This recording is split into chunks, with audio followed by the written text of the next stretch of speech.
तेरा भीष्म को कुछ नई अनुभूतियां हो रही थीं। प्रासाद का जीवन भिन्न ही प्रकार का जीवन था। ऐसा कभी नहीं होता था कि किसी दूसरे राजा के प्रसाद को देखकर ये तुलना मन में जागे कि उसका प्रसाद सुंदर है या मेरा, उसका प्रसाद विस्तृत है या मेरा। कुटिया में आने के बाद से उन्होंने कभी तुलना नहीं की कि किसी और की कुटिया उनसे छोटी है या बड़ी। इसका क्या अर्थ है?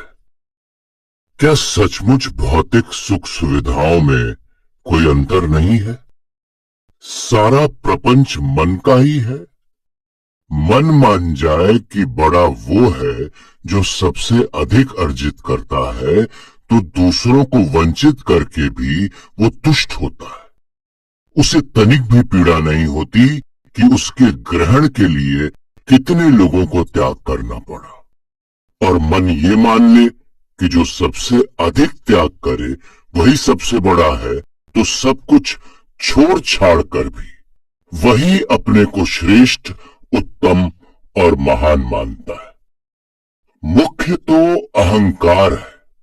अहम तुष्ट हो जाए तो व्यक्ति सुखी हो जाता है। चाहे भूखा रह ले, चाहे अफर खा ले, अहंकार भी तो अनेक प्रकार का हो सकता है। धन का, बल का, बुद्धि का, चरित्र का, त्याग का, यहां तक कि निर्धनता का भी। पर अहंकार तो पतन के मार्ग पर ही ले जाएगा। तो अहंकार से ही मुक्ति पानी होगी। पर अहंकार तो तभी गलेगा जब मन में तुलना ना हो। और तुलना का नाश करने के लिए तृष्णा का नाश करना पड़ेगा। लोभ से पीछा छुड़ाना पड़ेगा। भीष्म का मन मुक्त होकर विचार क्षेत्र में विचरण करने लगा। राजा के पास सब कुछ होता है, शांति नहीं होती। वो अपनी व्याकुलता में युद्ध करता है, आखेट करता है, द्यूत खेलता है, विवाह रचाता है। और एक तपस्वी है कि अपने पास कुछ न होते हुए भी उसे भूमि पर अधिकार की इच्छा नहीं होती। वन में रहते हुए भी आखेट की कामना उसे नहीं सताती। धन का पूर्ण अभाव होने पर भी वो द्यूत की ओर अग्रसर नहीं होता। स्त्री विहीन होते हुए भी वो स्त्री की कामना नहीं करता। क्यों? जिसके पास है वो और अधिक पाने की कामना करता है, और जिसके पास नहीं है उसे अपना अभाव सालता ही नहीं है। क्या इसलिए कि राजा के पास सब कुछ है तथा उसे और अधिक मिलने की पूरी संभावनाएं हैं? क्या प्राप्ति की संभावना होने पर मन का लोभ और अधिक जागता है? क्या इसलिए राजा नगरों का निर्माण करता है और तपस्वी नगरों से भागकर वनों में चला जाता है, जहां न तुलना, न संभावना, न लोभ, न तृष्णा? यदि भीष्म कुरु राज्य के युवराज होते तो उनके सामने राजा बनने की संभावना होती, चक्रवर्ती होने का लोभ होता। वे राजसूय और अश्वमेध यज्ञों की बात सोचते, सेना का संगठन करते, युद्धों की तैयारी करते। किंतु जब राज्य ही नहीं है तो इसका विस्तार कैसा? कैसे सुखी है भीष्म? वे वचनबद्ध हैं, किसी प्रकार की संभावना नहीं है, तो फिर लोभ कैसा? किसी की आहट से उनकी विचार श्रृंखला टूटी। सिर उठाकर देखा, महाराज का सारथी सामने खड़ा था। उसने हाथ जोड़कर प्रणाम किया। आओ अश्वसेन। भीष्म ने उसका स्वागत किया। कैसे आए? महाराज प्रसन्न है ना? महाराज ने आपको स्मरण किया है राजकुमार, अश्वसेन बोला। मैं रथ लाया हूं। भीष्म का मन बुझ सा गया। फिर रथ, सारथी, नगर, प्रासाद, राजा, अधिकार, वे उस संसार में नहीं लौटना चाहते। किंतु पिता की आज्ञा, निर्णय करने में उन्हें कुछ ही क्षण लगे। पिताजी ने बुलाया है तो जाना ही होगा। अपने मन की शांति से पिता का सुख बड़ा है। चलो। उन्होंने अपना उत्तरीय संभाला और उठ खड़े हुए। शांतनु ने भीष्म का स्वागत किया। आओ पुत्र, अब तो तुमसे भेंट तभी हो सकेगी जब विशेष रूप से तुम्हें बुलाया जाए। भीष्म को पिता के स्वर में उपालंब की गंध आई। वैसे पिता का उपालंब अपने स्थान पर ठीक ही था। भीष्म बहुत दिनों से इधर नहीं आए थे। अब भी पिता न बुलाते तो शायद वो नहीं आते। पिता कह सकते हैं कि भीष्म के मन में उनके लिए अब कोई मोह नहीं रहा। क्या कहें भीष्म? ऐसे उपालंब का उत्तर भी तो नहीं दिया जा सकता। यदि वो कहें कि सचमुच पिता के प्रति उनके मन में कोई मोह नहीं रहा, तो न तो ये सत्य होगा न शालीन।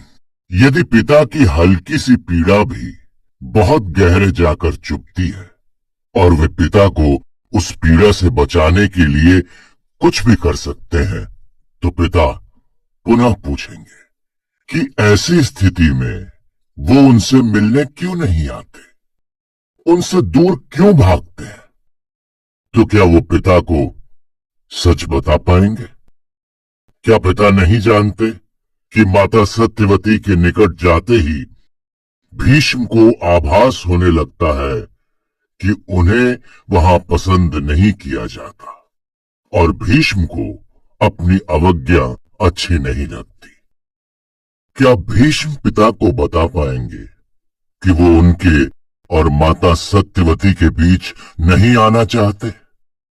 वो नहीं चाहते कि उनके कारण पिता को माता की ओर से कुछ ऐसा सुनना या सहना पड़े जो उनके लिए दुखद हो, और उनकी ये दूसरी गृहस्थी भी उनके लिए प्रसन्नतादायिनी न रह जाए। पिता को इन छोटी छोटी असुविधाओं से बचाने के लिए, उनके जीवन को और अधिक सुखद और विघ्न रहित बनाने के लिए ही तो भीष्म अपने आप को पिता से ही नहीं, संपूर्ण राज परिवार से और क्रमशः इस राज समाज से काटने का प्रयत्न कर रहे हैं। यदि भीष्म ने ऐसा कुछ भी कहा तो पिता ये मानेंगे कि वो उनसे रुष्ट है और उस रोष के कारण वो उनसे दूर हटने का प्रयत्न कर रहा है। कोई बड़ी बात नहीं यदि वो ये मान ले कि माता सत्यवती और उनके पुत्रों चित्रांगद और विचित्र वीर्य से पाए गए अपमान का प्रतिशोध भीष्म अपने पिता से ले रहे हैं। इस वृद्धावस्था में पिता को ये सब अच्छा नहीं लगेगा कि उनका वयस्क और समर्थ पुत्र उनका प्रतिस्पर्धी हो गया है और उनको वो वही देना चाहता है जो कुछ उसने पाया है। भीष्म अच्छी तरह जानते हैं कि ये सत्य नहीं है। पिता ने अपना जीवन अपने लिए जिया है। वो भीष्म के जनक है और उन्होंने उन्हें माता गंगा के हाथों जीवन मुक्त होने से बचाया अवश्य है, किंतु उसके बाद से उनके जीवन में भीष्म के लिए कोई भी स्थान नहीं रहा है। पर भीष्म अपना सारा जीवन उनके लिए बिता रहे हैं, उनकी प्रसन्नता के लिए, उनकी सुख सुविधा के लिए। जाने क्यों आज तक भीष्म के मन में अपने पिता के विरुद्ध कोई भी स्थायी विरोध नहीं जन्मा। उनके मन में पिता के प्रति अनुराग या दया, उन्हें लगता है कि उनके पिता का जीवन भाग्य के हाथों का खिलौना रहा है। शांतनु राजा होकर भी कभी सुखी नहीं हुए। अपनी क्षमताओं ने उन्हें कोई सुख नहीं दिया। उनकी उपलब्धियां उनके लिए क्लेशकारी ही हुई।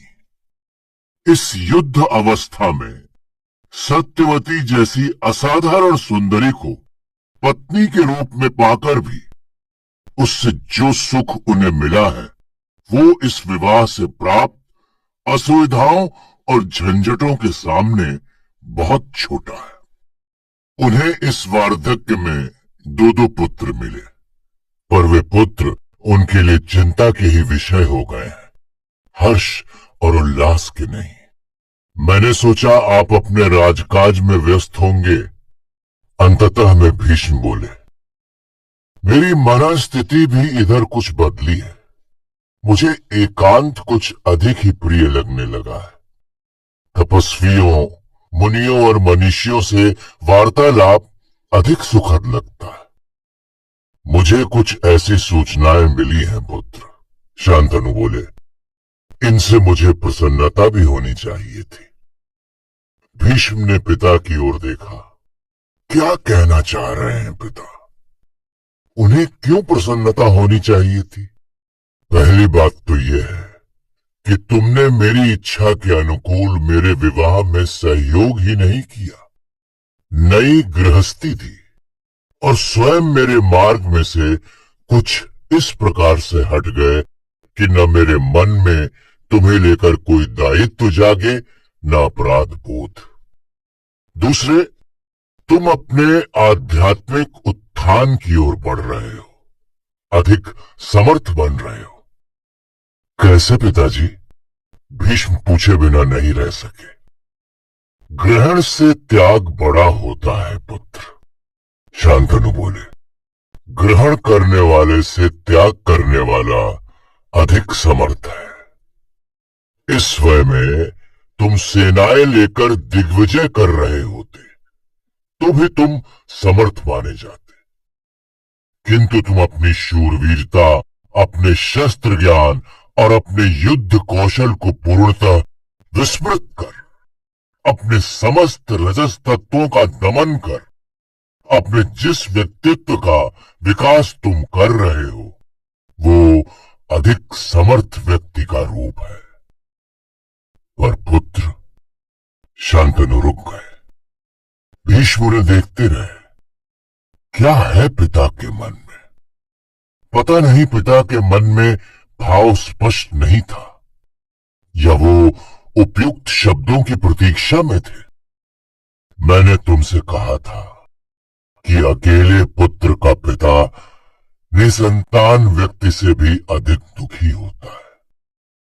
कुछ क्षणों के बाद शांतनु बोले, अब तुम्हारे अतिरिक्त मेरे दो पुत्र और हैं।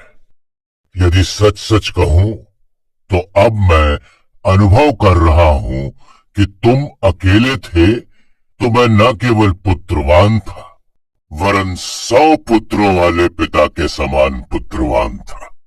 चित्रांगद और विचित्र वीर को मैंने पाया तो है पुत्र, पर तुम्हें खोकर ही।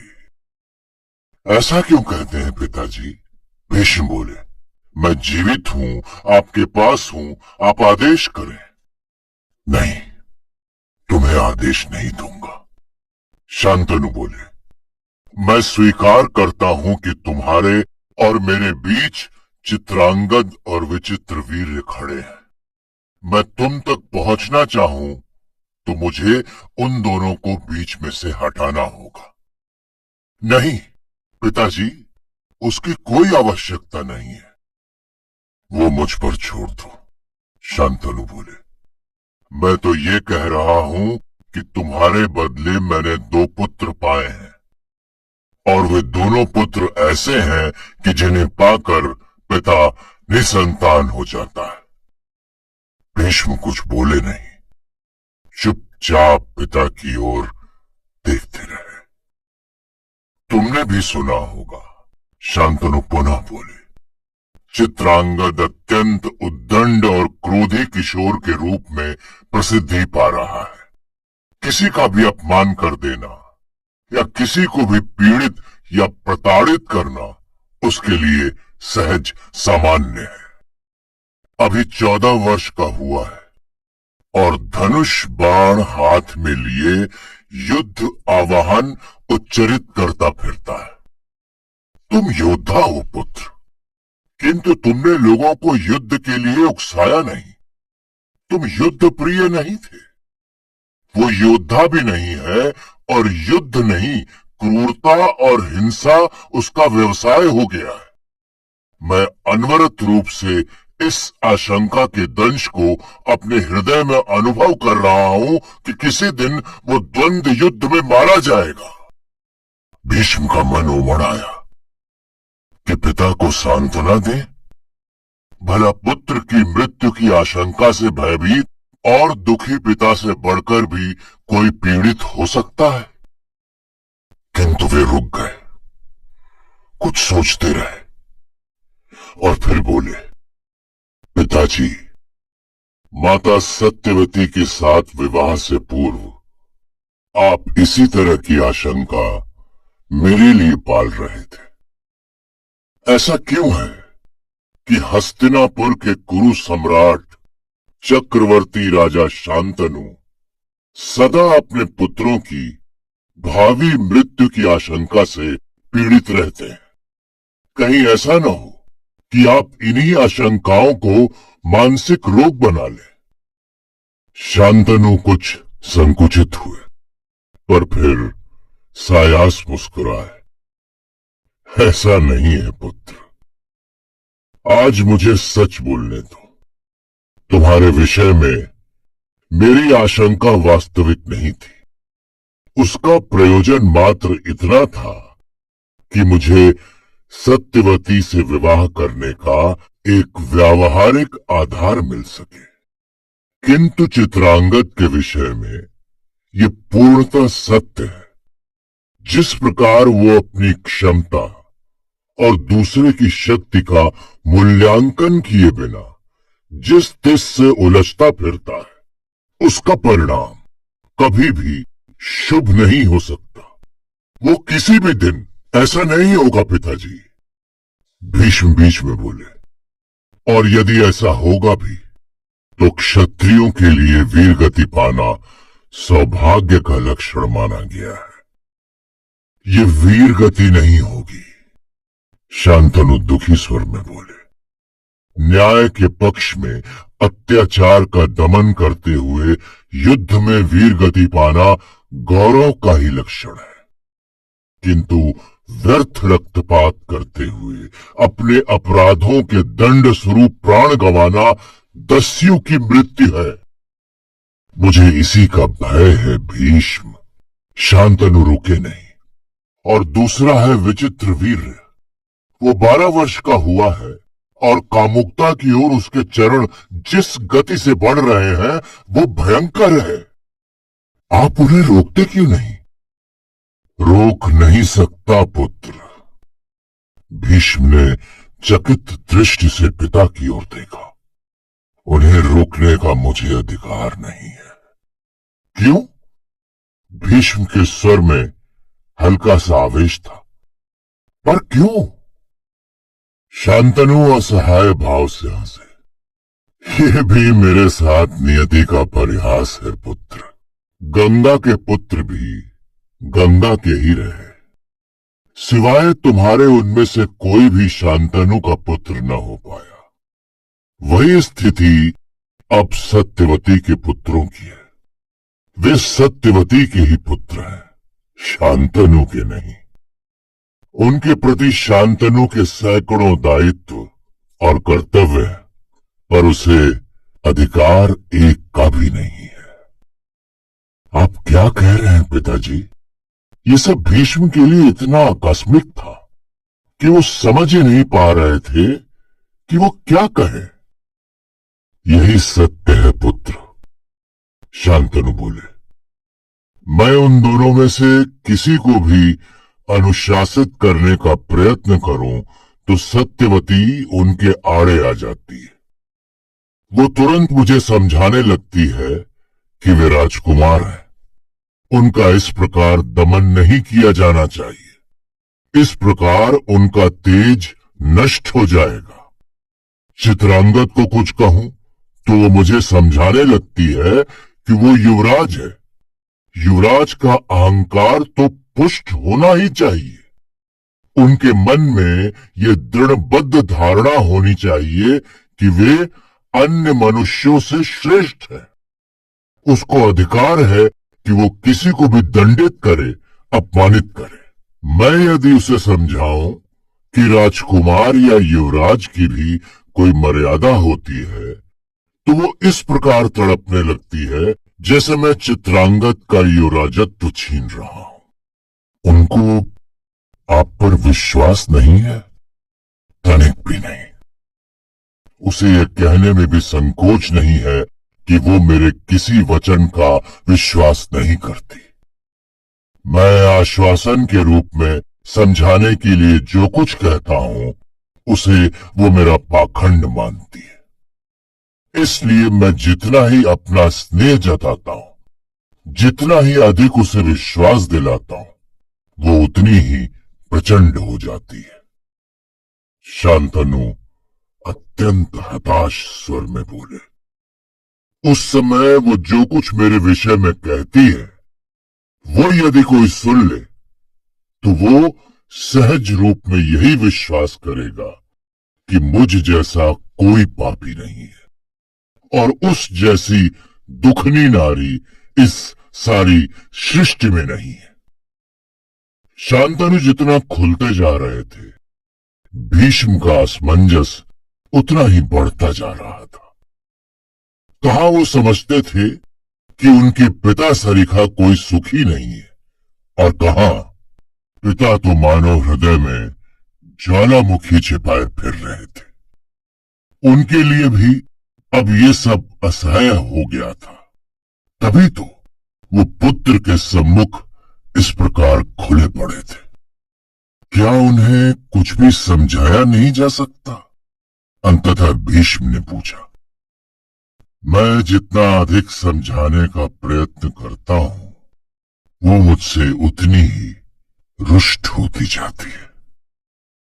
उसके मन में मेरे प्रति दृढ़बद्ध धारणाएं हैं कि मैं झूठा हूं, पाखंडी हूं, कामुक और अत्याचारी हूं। मैं अपनी मधुर वाणी से उसका सर्वस्व हरण कर उसे गलियों की भिखारिणी बना देना चाहता हूं। जब मैं अपने प्रेम और अपनी सद्भावना के प्रमाण प्रस्तुत करता हूं, तो वह हंसकर मुझे टाल देती है। तुम शब्दों से मेरी भावना को झुठला नहीं सकते। तुम्हारे तर्क कुछ भी प्रमाणित करें, पर सत्य क्या है ये मैं जानती हूं। भीष्म पिता की ओर देख रहे थे। क्या चक्रवर्ती शांतनु इतने असहाय हो गए हैं? तुम्हें विचित्र लगेगा वत्स, यदि मैं तुम्हें बताऊं कि मैं उससे किस सीमा तक डरने लगा हूं। शांतनु बोले, मैं ये मानने लगा हूं कि वो निर्धन परिवार से राजमहल में आई है, इसलिए निर्धनता का प्रेत उसका पीछा नहीं छोड़ रहा। पुनः अपनी पहली स्थिति में लौट जाने का भय उसे इतना सताने लगा है कि वो सहज नहीं रह पाती। तनिक सी बात में उसे लगने लगता है कि मैं उससे मुक्त होने का बहाना ढूंढ रहा हूं। उसके मन से ये बात जाती ही नहीं कि मैं अंततः कोई न कोई षड्यंत्र रचकर उसके पुत्र के हाथों से अधिकार छीन लूंगा। वो स्पष्ट शब्दों में अभिधा में कहती है कि वो निर्धन परिवार की बेटी है। उसकी पीठ पर कोई राज परिवार नहीं है, इसलिए मैं उस पर अत्याचार कर रहा हूं। वो तो यहां तक कहती है कि मैं इतना अहंकारी तथा कामुक हूं कि कोई भी स्त्री मेरे साथ रह ही नहीं सकती। गंगा को भी मैंने ही घर से निकाल दिया था। और उसके विषय में एक झूठी कथा प्रचलित कर दी थी कि वो मुझे छोड़ गई है। पिताजी। हाँ भीष्म, शांतनु बोले। उसे यदि बिलख बिलख कर ये सब कहते हुए सुनो तो तुम भी विश्वास कर लोगे कि तुम्हारा पिता उतना ही दुष्ट है जितना वो कह रही है। इतनी अमानवीय है वो, रुग्ण है। उसके मनोविकारों ने उसके चिंतन को विकृत कर दिया है। कुछ बद्धमूल धारणाओं के कारण उसकी दृष्टि बदल गई है। अब जिस विकृत दृष्टि से वो जीवन को देखती है उसके लिए प्रमाण जुटाने कठिन नहीं है। रस्सी पड़ी हो तो भी मनोविकारों या दृष्टिकोण के कारण वो सांप ही दिखाई देगी। पर मुझे तो कभी ऐसा नहीं लगा। भीष्म कुछ सोचते हुए बोले। किसी और ने भी कभी इस प्रकार की चर्चा नहीं की? नहीं, किसी तीसरे के सामने उसका कभी ऐसा व्यवहार नहीं होता। शांतनु का स्वर धीमा पड़ गया, जैसे अपने आप से बातें कर रहे हो। मैं ही उसका सबसे अधिक आत्मीय हूं। मैं ही सबसे अधिक प्रेम देता हूं उसे, और वो मेरे ही प्रति इतनी क्रूर है। मुझ पर ही उसका सबसे अधिक अविश्वास है। तंग आकर कई बार सोच चुका हूं कि उसे त्याग दूं या स्वयं ही कहीं चला जाऊं। भीष्म ने चौंक कर पिता की ओर देखा। पर वो भी तो नहीं कर पाता मैं। वो बोले, अभी तक कभी कुछ अनुचित नहीं किया मैंने, तो वो इतने आरोप लगाती है मुझ पर। यदि उसे त्याग दिया या स्वयं कहीं चला गया तो क्या कुछ नहीं कहेगी वो। हस्तिनापुर की वीथियों और पथों पर वो मुझे अत्यंत क्रूर और अत्याचारी सिद्ध करती फिरेगी, और कौन विश्वास नहीं करेगा उसका। प्रजा कहेगी, शांतनु है ही ऐसा। उसने पहले गंगा को भी त्याग दिया था। उसे रोते चिल्लाते देखकर मेरी प्रजा मुझे उसी दृष्टि से देखेगी जिस दृष्टि से आज मुझे चित्रांगद और विचित्र वीर्य देखते हैं। भीष्म ने पूछा कुछ नहीं, किंतु इतना जानने को वो अत्यंत उत्सुक थे कि चित्रांगद और विचित्र वीर्य अपनी माता के व्यवहार के विषय में क्या सोचते हैं। जब वो अपनी आशंकाओं से दुखी होकर रोती चिल्लाती है और मुझ पर अनेक प्रकार के आरोप लगाती है। शांतनु स्वयं ही बोले, तो मेरे वे दोनों पुत्र शब्दों में तो कुछ नहीं कहते, किंतु उनकी जो आंखें मेरी ओर उठती हैं वे बहुत कुछ कह जाती हैं। वे मुझसे पूछती हैं कि आखिर उनकी मां को परेशान क्यों करता हूं, और मेरी इच्छा होती है कि या तो अपना सिर प्रासाद की दीवारों से दे मारूं या अपने बाल नोच लूं। शांतनु चुप हो गए। भीष्म तो जैसे पिता का इतना दुख सुनकर अवाक ही रह गए थे। वो क्या कहते। एक और भीष्म का मन जैसे कह रहा था, नारी का मोह ऐसा ही होता है। पिता ने अपने पहले अनुभव से कुछ नहीं सीखा, तो ये तो होना ही था। पर दूसरी ओर भीतर ही भीतर उनका मन ही उन्हें धिक्कारने लगा था। तू तो आज तक समझे बैठा था कि तूने पिता को सुखी करने के लिए इतना बड़ा त्याग किया है। तेरा अहंकार स्फीत होकर आकाश को छूने लगा था कि आज तक अपने पिता को सुखी करने वाला तेरे जैसा कोई सुपुत्र ही पैदा नहीं हुआ है। पर क्या सुख दिया तूने पिता को। उनके जीवन को तूने नरक बना दिया है। उन्होंने सत्यवती को चाहा था, किंतु तुझसे कुछ मांगा तो नहीं था। तुझसे मांगा इसलिए नहीं था क्योंकि उसके अनौचित्य को उनका विवेक देख रहा था। तूने उसके अनौचित्य को नहीं देखा और सत्यवती को लाकर उनके सम्मुख खड़ा कर दिया। कैसा पापी है तू।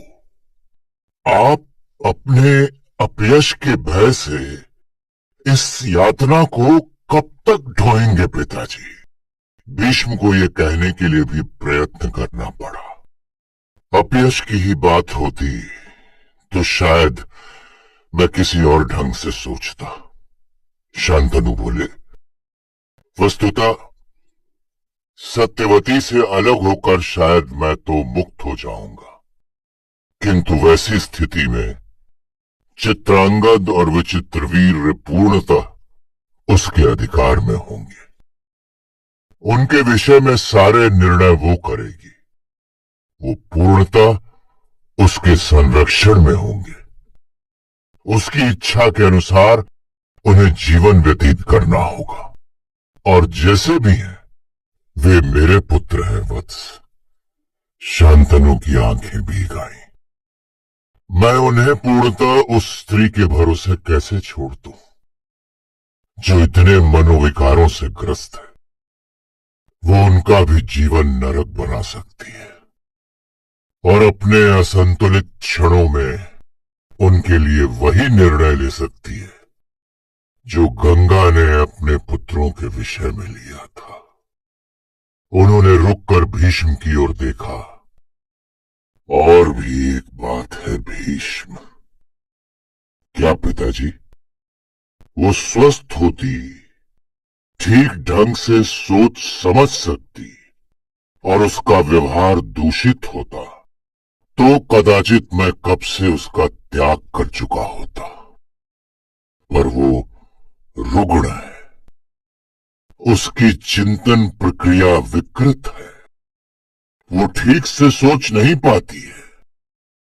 उसका त्याग मैं कैसे कर सकता हूं पुत्र?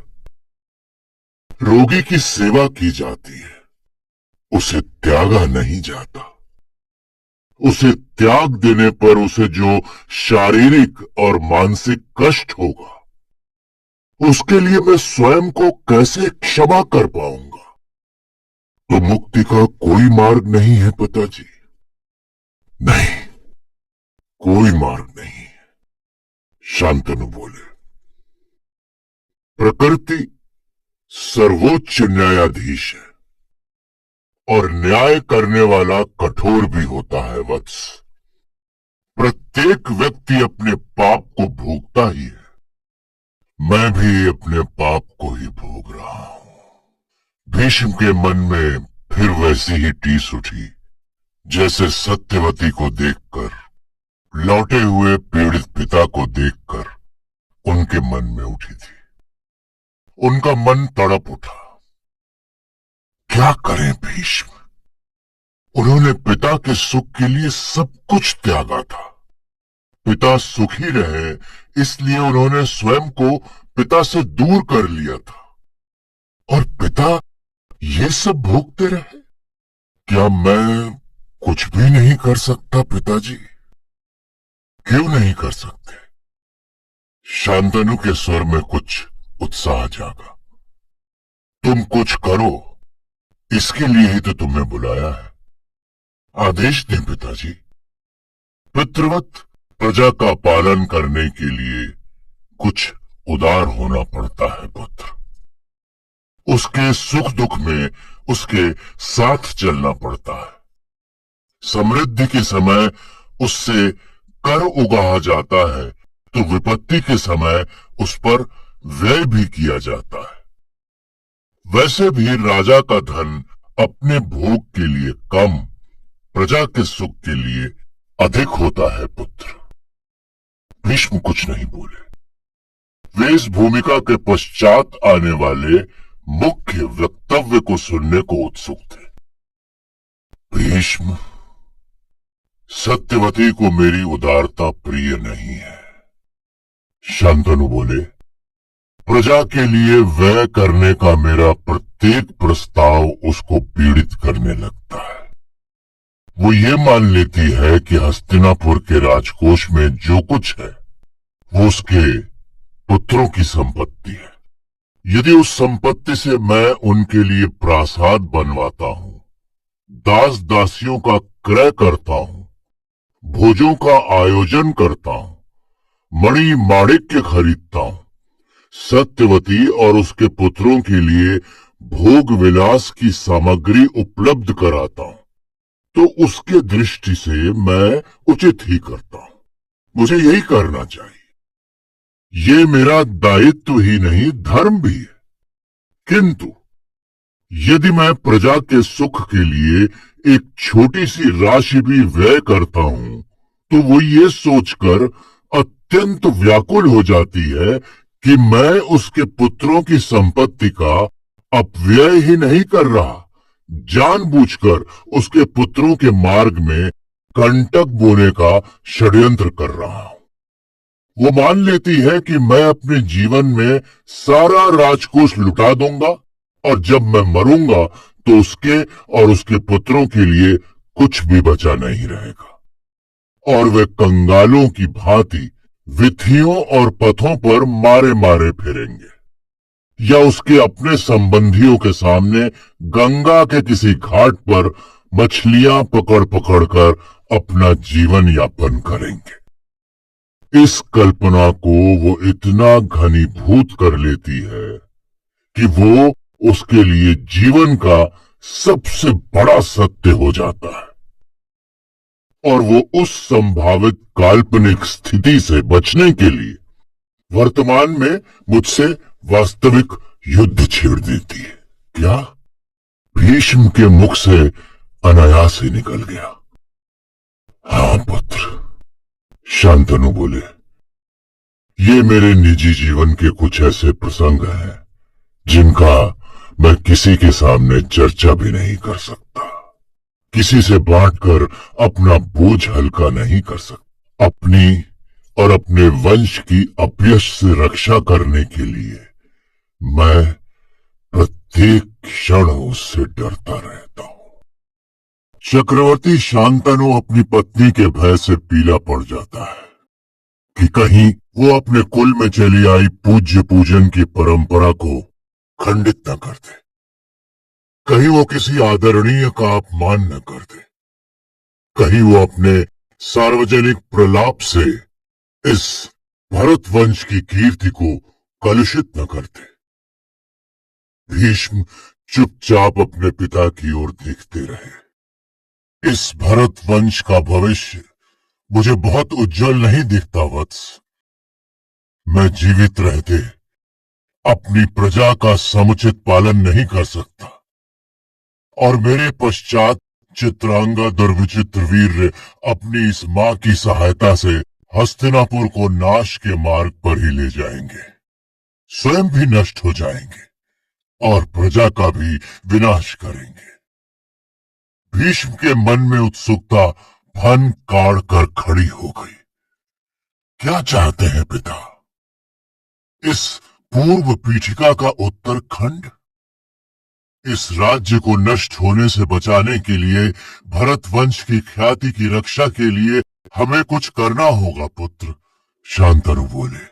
अन्यथा भीष्म का मन कह रहा था, या तो ऐसा कुछ होगा नहीं, संभव है कि ये पिता के वृद्ध और दुर्बल स्नायु तंत्र की आशंकाओं की ही माया हो, या यदि ऐसा ही कुछ हो गया, कुरु साम्राज्य ध्वस्त हो ही गया, इस साम्राज्य का नाम बदल गया, शांतनु के बाद हस्तिनापुर के सिंहासन पर कोई तो दूसरा पुरुष बैठेगा ही।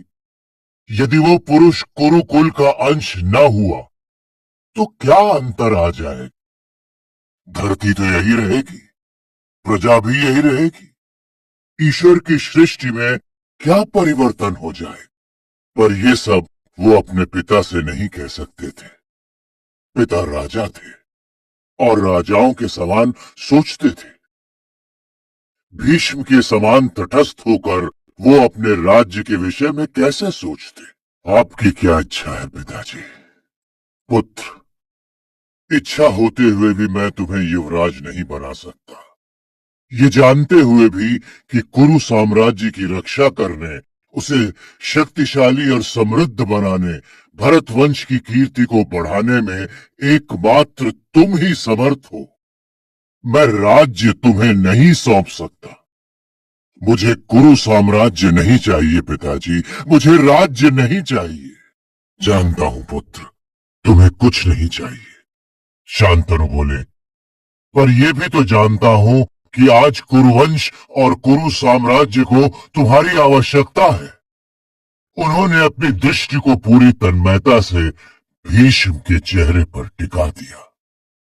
तुम युवा हो, शक्तिशाली हो, समर्थ हो, शस्त्र विद्या और रणनीति में दक्ष हो, सैनिकों, सेनापतियों और कुरु प्रमुखों के प्रिय हो।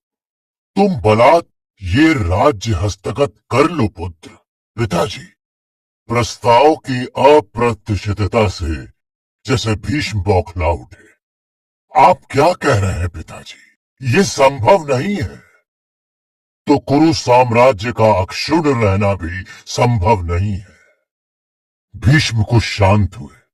मैंने प्रतिज्ञा पूर्वक राज्य त्यागा है, अब उसके लिए मैं बल प्रयोग करूं? जिन कारणों से मैं प्रजा का प्रिय हूं, उन कारणों का आधार नष्ट कर दूं? अपनी जिस प्रतिज्ञा पर मैं गर्व करता हूं, उसे स्वयं भंग कर दूं? ये असंभव है पिताजी। यदि मैं ऐसी आज्ञा दूं तो आपकी आज्ञा धर्म विरुद्ध होगी। तुम अपनी प्रतिज्ञा नहीं तोड़ोगे, चाहे तुम्हारे पिता टूट जाए। भीष्म ने पिता को देखा, कुछ देर जैसे साहस संचित किया और बोले, प्रतिज्ञा तोड़ी तो न केवल भीष्म टूटेगा, वरन भरत वंश का कीर्ति कलश भी टूटकर गिर जाएगा। आप मुझे इसके लिए बाध्य न करें। वो उठ खड़े हुए। मुझे खेद है कि मैं आज्ञाकारी पुत्र होने का यश अक्षुण्ण नहीं रख सका। पिता को प्रणाम कर भीष्म द्वार की ओर चल पड़े। शांतनु अपने स्थान पर बैठे भीष्म को जाते हुए देखते रहे, जैसे कुरु साम्राज्य के उत्कर्ष को राजप्रासाद से दूर होते हुए देख रहे।